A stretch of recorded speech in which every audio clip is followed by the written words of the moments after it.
में बारिश और बाढ़ से हाहाकार मचा है।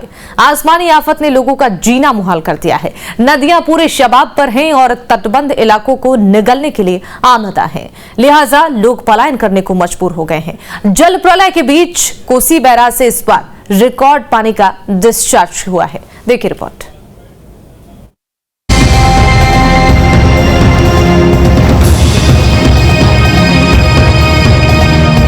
बिहार में जल प्रलय से हाहाकार मचा है। बाढ़ और बारिश से आपातकाल लगा है। शहर हो या गांव, कुदरती कहर ने सभी को अपनी जद में ले लिया है। नेपाल में हो रही बारिश बिहार के लिए काल बन गई है। पड़ोसी देश नेपाल में बरस रही आसमानी आफत के बाद गंडक उफान पर है। बगहा में नदी अपने शबाब पर है। इस बीच वाल्मीकि नगर गंडक बैराज से 3,14,000 क्यूसेक पानी छोड़ा गया, जिससे गंडक का जलस्तर तटबंध के इलाकों को डराने लगा है। हालांकि गंडक बैराज पर तैनाती सभी अधिकारियों और कर्मचारियों को अलर्ट कर दिया गया है, लेकिन बगहा और पीपी तटबंध पर कई जगह दबाव बन रहा है। ऐसे में निचले इलाके में रहने वाले लोगों में दहशत का माहौल है। नेपाल के तराई इलाकों में लगातार बारिश के बाद गंडक नदी का जलस्तर में भारी वृद्धि हो गया है। बता दें कि गंडक नदी के जलस्तर में वृद्धि होने के बाद लोगों में दहशत उत्पन्न हो गया है। अब देख सकते हैं कि बगहा शहर में हम हैं, पारस नगर, शास्त्री नगर, गांधी नगर का जो इलाका है वहाँ गंडक नदी एकदम NH 727 से लगभग कुछ मीटर की दूरी पर पहुँच गई है गंडक नदी का पानी। अब लोगों में दहशत हो गया है। बता दें जलस्तर बढ़ने के बाद वाल्मीकि नगर गंडक बैराज से 3,14,000 क्यूसेक पानी का डिस्चार्ज हो रहा है और जो लगातार शहर क्षेत्र में और पिपरा पिपराई तटबंध पर दबाव बनना शुरू हो गया। यहाँ स्थानीय लोग हैं, उनसे भी हम जानना चाहते हैं किस तरह की तैयारी की गई है और क्या लग रहा है गंडक नदी। सिंचाई विभाग से पूरी तरह तैयारी है। मुस्तैदी अधिकारी सभी हैं, अपने गश्त कर रहे हैं लोग। लेकिन हर साल जो सरकार की लाखों करोड़ रुपए नुकसान फ्लड फाइटिंग में होती है, सरकार को चाहिए कि इसके लिए अस्थायी और पक्की बांध का निर्माण कराए, जैसे कि पिपरासी तटबंध में हुआ है। उससे सरकार के रेवेन्यू में भी फायदा होगा। हर साल जो लाखों करोड़ रुपए नुकसान होता है बिहार सरकार का, इससे फायदा होगा। क्या चाहते हैं सरकार से और विभाग से? अभी चाहते हैं कि पक्की बांध माने हो जाएगा तो हम लोग सुरक्षित हो जाएंगे। हाईवे है और हाईवे भी सरकार को देखना चाहिए ना कि बचाना चाहिए उसको। मालिक ये नदी है, कब कट जाएगा अगर आप लोग सोचते तो इसका आवाज सुनकर भय लगता है। बगहा जैसे हालात सुपौल में भी है, जहां कोसी नदी में 4,62,345 क्यूसेक पानी डिस्चार्ज के बाद तटबंध के अंदर के इलाकों में लोगों की परेशानी बढ़ गई है। और इसी के साथ कोसी ने बीते 34 साल का रिकॉर्ड भी तोड़ दिया है। दरअसल कोसी बैराज से इस साल का सर्वाधिक 4,62,345 क्यूसेक पानी का डिस्चार्ज रिकॉर्ड किया गया है। रात 2 बजे से सुबह 4 बजे के बीच लगातार पानी का रिकॉर्ड डिस्चार्ज हुआ है। इसके लिए कोसी बैराज के सभी 56 फाटक खोल दिए गए। 1989 के बाद अब तक का ये कोसी बैराज से सर्वाधिक पानी डिस्चार्ज दर्ज हुआ है। अब तक के इतिहास में कोसी बैराज से सर्वाधिक वाटर डिस्चार्ज साल 1968 में हुआ। 1968 में रिकॉर्ड 7,88,200 क्यूसेक पानी का डिस्चार्ज किया गया था। वहीं साल 1987 में 5,23,771 क्यूसेक पानी डिस्चार्ज किया गया था। कोसी नदी में 4,62,345 क्यूसेक पानी डिस्चार्ज के बाद आबादी वाले इलाके में बाढ़ जैसे हालात हो गए हैं, जिसकी वजह से लोग पलायन को मजबूर हैं।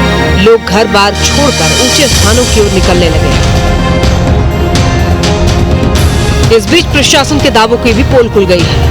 दरअसल बाढ़ के हालात को देखते हुए प्रशासन चाक चौबंद इंतजाम के दावे कर रहा था, लेकिन आलम यह है कि सरकारी नाव में डीजल तक की आपूर्ति नहीं की जा रही है। इसके अलावा लोगों के लिए लाइफ जैकेट भी नहीं है। इस वक्त हम कोसी तटबंध के 64-95 स्तर पर मौजूद हैं और आप देख सकते हैं कि कैसे नाव के सहारे जो है लोग तटबंध के इलाकों से बाहर निकल रहे हैं। 4.5 लाख क्यूसेक से ज्यादा पानी का डिस्चार्ज हो चुका है कोसी बैराज से और उसके बाद से लोगों की चिंताएं लगातार बढ़ रही हैं।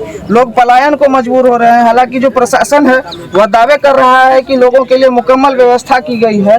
हालांकि जो हम लोग अभी लाइव तस्वीरों में देख रहे हैं कि लोग नाव के सहारे निकल तो रहे हैं लेकिन सुरक्षा की कोई इंतजाम नहीं है। लोगों से बात करते हैं। ये बताइए कहाँ से आ रहे हैं आप? 1 नंबर वार्ड बांध का भीतर से। कौन सा गांव? मुसरनिया जी। क्या हुआ है? तटबंध का पानी बढ़ गया? बहुत पानी बढ़ा है कि सब कुछ हम लोग को भास रहा है अभी। काफी परेशानी बढ़ गया। घरों में भी पानी है? घर भी पानी है, सगरे पानी है। तो रास्ता तो नहीं है आने जाने का? कुछ नहीं, नाव का व्यवस्था है। रास्ता तो नहीं है। यही नाव से आ रहे हैं ना किश्ती से। कोई सुरक्षा का इंतजाम है क्या? अभी तक कुछ नहीं हुआ, एक ही नाव चल रहा है। एक ही सरकारी नाव है, उसी से निकल रहा है। कोई लाइफ जैकेट भी नहीं? अभी 2-3 नाव लिखाया है, अभी तक नहीं उसका लाइफ जैकेट मिला था? नहीं, कुछ नहीं अभी। ये सरकारी नाव है ये? हाँ सरकारी नाव है। डीजल मिल रहा है? डीजल नहीं मिल रहा है। क्यों नहीं मिल रहा है? डीजल हम मांगे थे, सीओ साहब को बोले थे जो डीजल कुछ पर्चा उर्चा कटवा को दे दीजिए, तो वो बोल रहा था नहीं डीजल का समाधान नहीं है यहाँ पर, अपना डीजल को अपना व्यवस्था किया। कितने दिनों से नहीं मिला है? आज 31 तारीख से 9 बहाली हुआ है, अगले महीना से। उसमें हमको कभी डीजल नहीं दिया है और हम अपना डीजल वेतन में से दे को और चला रहे हैं। एक बार जाते हैं, एक बार आते हैं नौली। इन समस्याओं के समाधान को लेकर जो है प्रशासन को कदम उठाने होंगे। गोपालगंज में भी गंडक के जलस्तर में लगातार बढ़ोतरी हो रही है। इस बीच यहां वाल्मीकि नगर बैराज से 2,93,600 क्यूसेक पानी छोड़ा गया है, जिसके बाद निचले इलाकों में अलर्ट जारी कर दिया गया है। प्रशासन की ओर से लोगों से तटबंधों पर सुरक्षित वापस लौटने की अपील की जा रही है। नेपाल में हो रही लगातार बारिश की वजह से पूरे उत्तर बिहार में बाढ़ का खतरा है। हालांकि पिछले 24 घंटों में पटना में गंगा का जलस्तर कम हुआ है। रविवार को पटना के दीघा घाट पर 49.3 मीटर गंगा का जलस्तर था, जो 24 घंटे के बाद 48.8 मीटर हो गया। पटना के अलग अलग घाटों पर भी गंगा के जलस्तर में कमी देखने को मिली है। नेपाल में हो रही लगातार बारिश की वजह से उत्तर बिहार में बाढ़ का खतरा बना हुआ है, जिसको लेकर अलर्ट भी जारी किया गया है। बात की जाए तो कोसी और गंडक में जलस्तर बढ़ने की संभावना जताई जा रही है। कोसी डैम के 56 गेट खोले गए हैं, वहीं गंडक डैम से भी पानी का जो डिस्चार्ज हुआ है नेपाल के अंदर, इसको लेकर गंगा पर दबाव पड़ सकता है।